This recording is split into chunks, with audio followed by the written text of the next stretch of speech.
Selamat pagi, selamat siang, selamat sore, selamat malam untuk Bapak dan Ibu dosen.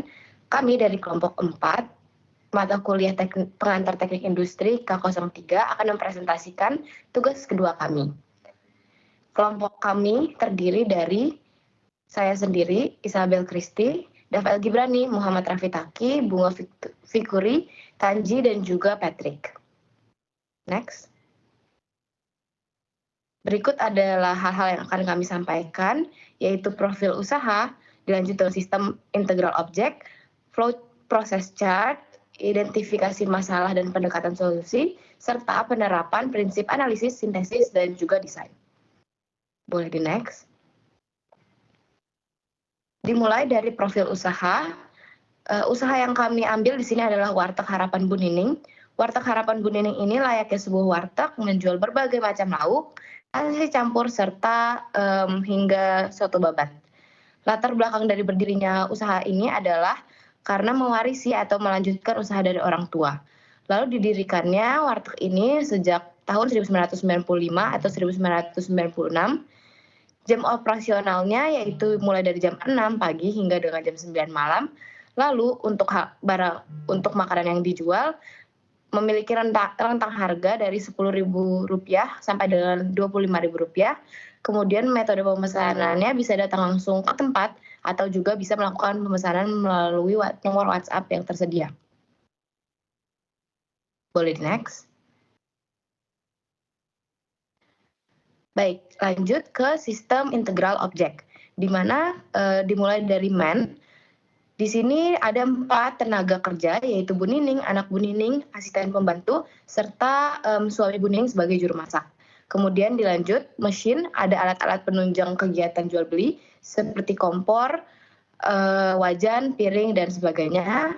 Untuk material sendiri adalah bahan-bahan yang dibutuhkan untuk memasak, seperti bahan baku, dan lain sebagainya. Kemudian money, komponen-komponen yang perlu dibayar, seperti uang sewa tempat, wifi, listrik. Kemudian metodenya adalah mulut ke mulut dan juga empati kepada mahasiswa. Terakhir market, yaitu mahasiswa juga masyarakat sekitar. Boleh dilanjut? Baik, terima kasih Sabel. Selanjutnya adalah flow process chart dari alur kerja Warteg Harapan Bu Nining.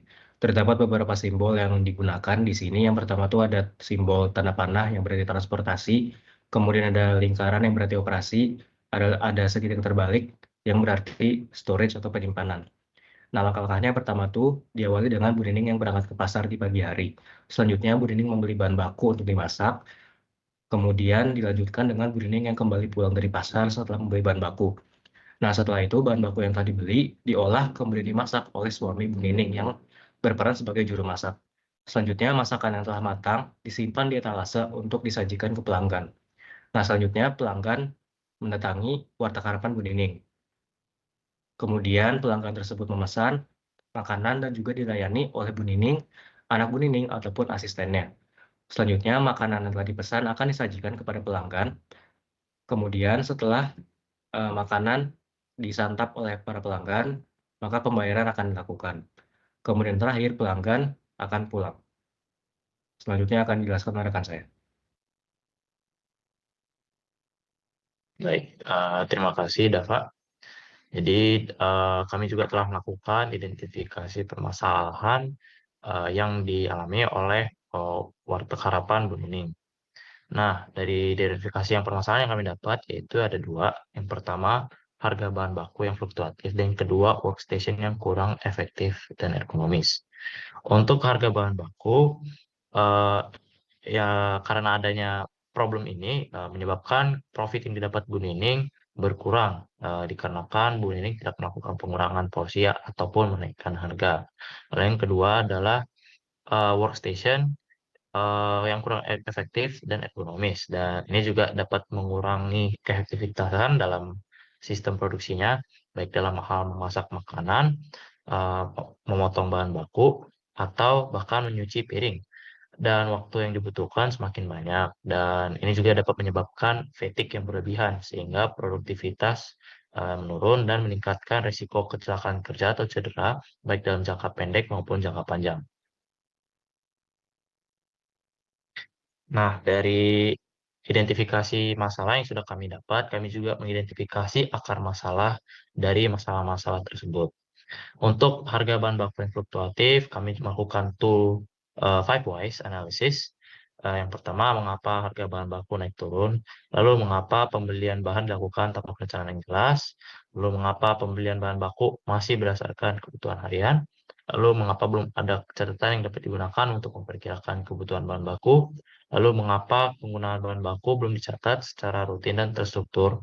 Dan root cause yang kami dapat adalah karena belum menerapkan sistem pencatatan yang efektif. Lalu untuk identifikasi akar masalah yang kedua mengenai workstation yang kurang efektif atau ekonomis, mengapa kurang efektif? Karena data letak tidak diatur sesuai dengan urutan kerja yang optimal. Lalu mengapa tidak optimal? Karena tata letak hanya diatur berdasarkan kebiasaan. Dan mengapa hanya diatur berdasarkan kebiasaan? Karena pemilik usaha warteg Budining tidak melakukan analisis alur kerja. Dan dari analisis 5 whys tersebut, kami mendapatkan root cause bahwa problem utamanya adalah tidak mengetahui metode analisis alur kerja yang tepat. Baik, terima kasih Patrick. Selanjutnya, terdapat beberapa pendekatan yang kami gunakan untuk menentukan penyelesaian dari permasalahan-permasalahan yang ada. Yang pertama itu ada pendekatan scientific management, yang dimana pendekatan ini tuh bertujuan untuk meningkatkan efisiensi dan produktivitas melalui pendekatan ilmiah pekerjaan dan proses produksi. Nah, terdapat dua metode pada scientific management ini. Yang pertama itu ada time study. Time study ini menekankan pada pengukuran waktu kerja. Yang kedua ada motion study, yang berarti analisis gerakan untuk menetapkan standar kerja yang optimal. Nah, terdapat 4 prinsip pada pendekatan scientific management ini. Yang pertama, science, not rule of thumb. Yang berarti gunakan metode ilmiah, bukan metode tradisional untuk menentukan cara melakukan pekerjaan yang terbaik. Yang kedua, scientific selection, training of workers. Yang berarti pilah, latih, dan kembangkan pekerja berdasarkan kemampuannya, bukan berdasarkan kebiasaan. Yang ketiga, cooperation, not individualism. Yang berarti ciptakan kerjasama antara manajemen dan pekerja agar dapat mencapai tujuan bersama. Yang keempat dan yang terakhir, division of work and responsibility. Pisahkan tanggung jawab antara perencanaan untuk manajerial dan pelaksanaan untuk pekerja. Nah, pendekatan yang kedua itu ada pendekatan administrative and behavioral management.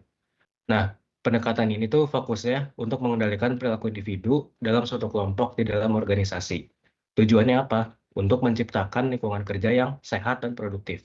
Terdapat 3 teori yang dibawahi oleh pendekatan ini. Yang pertama itu ada field theory oleh Kurt Lewin, yang menyatakan bahwa perilaku individu itu dipengaruhi oleh keseluruhan faktor psikologis yang ada dan lingkungan pada suatu momen tertentu.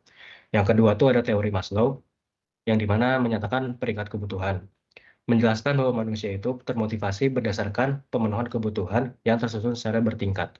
Lalu yang ketiga, ada teori X dan Y yang dikemukakan oleh Douglas McGregor.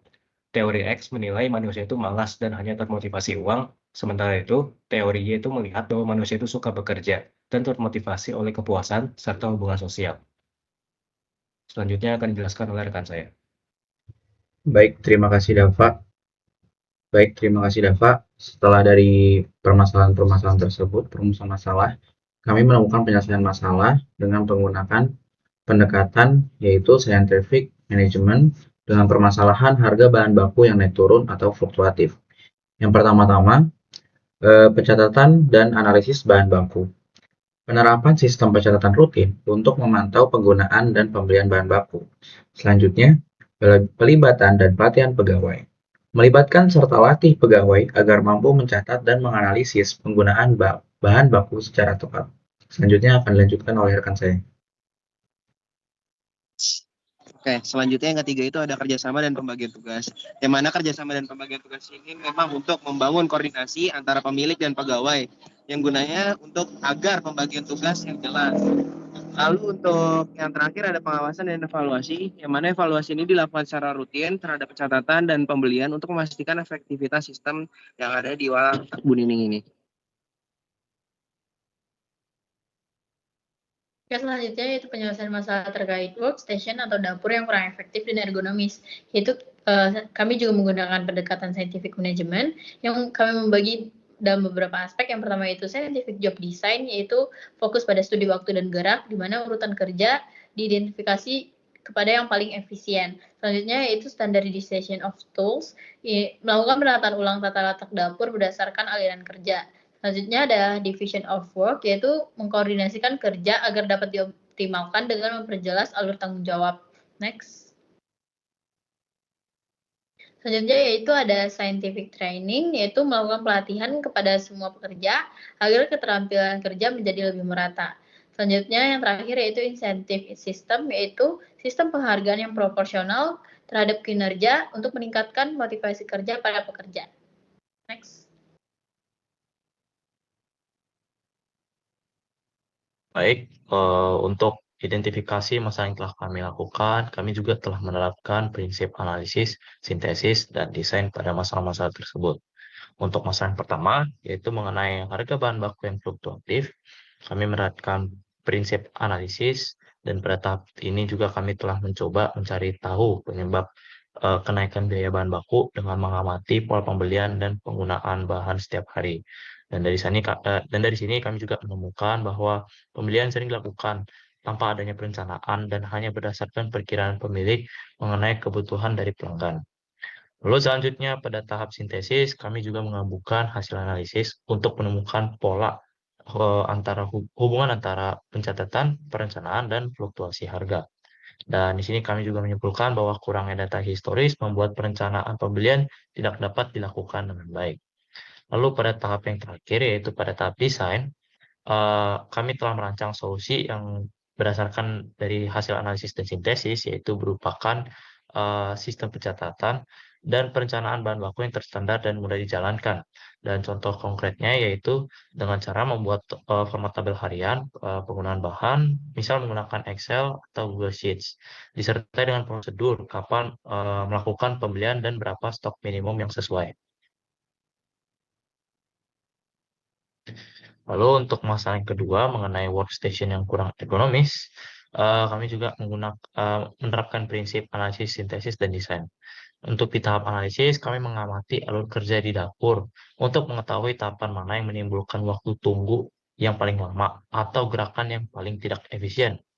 Dan dari situ juga kami menemukan beberapa area tidak diatur sesuai dengan urutan kerja sehingga proses menjadi lambat. Dan di sini juga ditemukan banyak gerakan bolak-balik dan area kerja yang tumpang tindih. Salah satu contohnya yang paling besar yaitu pada stasiun penyucian piring.